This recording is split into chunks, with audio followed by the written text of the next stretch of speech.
Today, I'm very pleased to introduce our speaker. This is a lecture that has been co-sponsored with the College of Arts and Sciences, and I hope a new collaboration that we can continue. We'll speak more about that in just a moment. Dr. Catherine Poole. PhD from Rutgers University, where she wrote on the Medici Grand Dukes and the Art of Conquest, Ruling Identity and Formation of Tuscan Empire. Her MA is from American University in Washington. Her BA in Art History from Carleton College. She is a former fellow at the Kunsthistorisches in Florence, a Berenson Baroque Prize winner at Rutgers. Publications on piety, power, propaganda, Ferdinando de Medici's public portrait sculpture, Christian Crusades and Spectacle, the Medici Festival decoration, and I can go on, but two that are salient for here: reviews of women in portraits in early modern Europe, and review of Italian women artists from Renaissance to Baroque. Dr. Catherine Poole.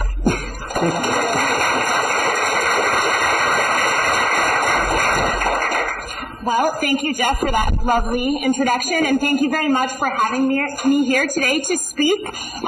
When Jeff first contacted me, we were kind of spitballing ideas about how I could tie into the Claudia Demont exhibition, which I encourage all of you to go see. I was over there looking as they were setting it up, and it's really quite a fantastic exhibition. For those of you that don't know, it's a collection of dolls from around the world that all represent various standards of beauty reflective of the various cultures that these dolls come out of. And so I thought what we would do today is look at some ideals of beauty, some standards of beauty in Renaissance Italy, which happens to be my area of focus.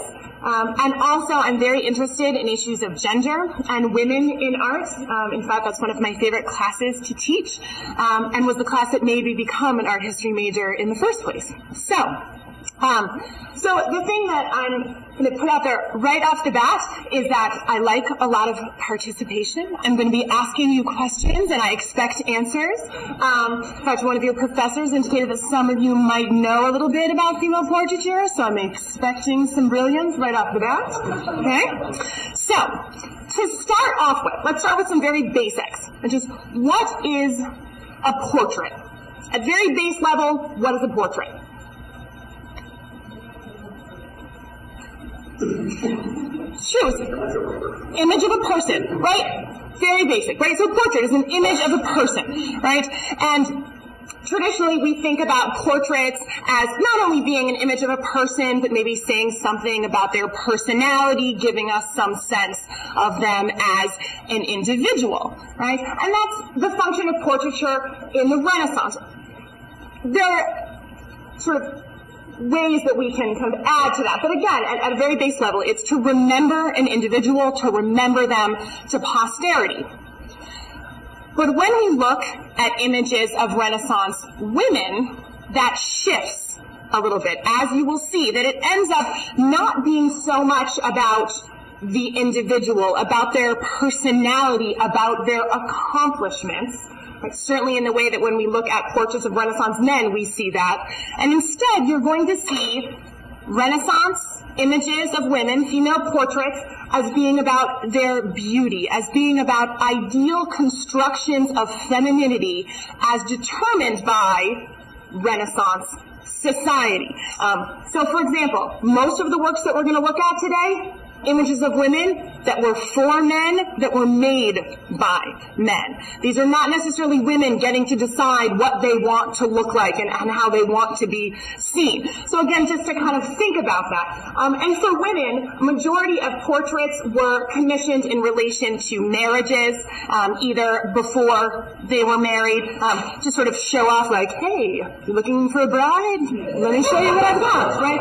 Or, right, after they've gotten married, like, oh, and look what I married. Isn't this fabulous, right? So again, we just have to think about it in that context.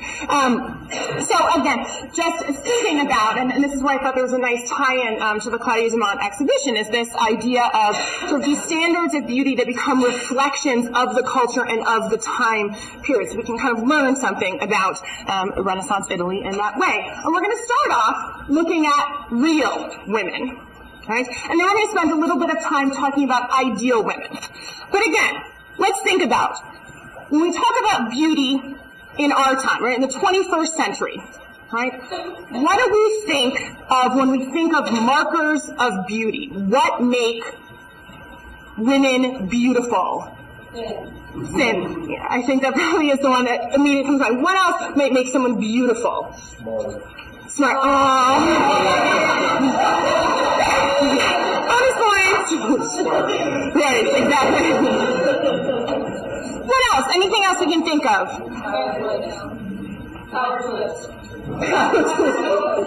Okay. Full lips. Long hair.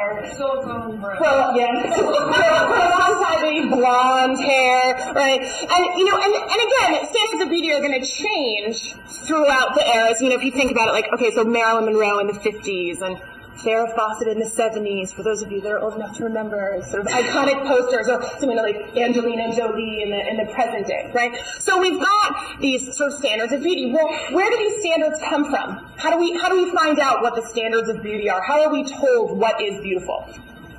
Media, right? Movies, TV, magazines, advertisements.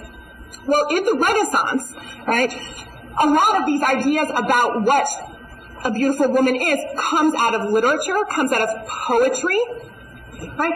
And then is shown in the visual form of portraiture, right? So again, they don't have advertisements in the same way that we do, although some of these images we could look at as billboards for ideal femininity. Okay, so let's talk a little bit about, and I'll give you some lovely ladies to look at as we talk about this. So there are a number of texts in the Renaissance that sort of set out the ideal qualities, features that a Renaissance woman should have to be considered beautiful. And one of the people that looms very large is Petrarch. I wrote a couple of names over on the board up there. Petrarch's at the top. It may be a little hard to see. But Petrarch, who is the 14th century poet, wrote a lot of love poetry, and particularly poetry that was devoted to his beloved Laura, who was considered to be the be-all and end-all of women. And what Petrarch writes about Laura, and he never actually writes a whole poem where he says, and here are all of the things that are so fabulous about Laura, and everybody should try to emulate this.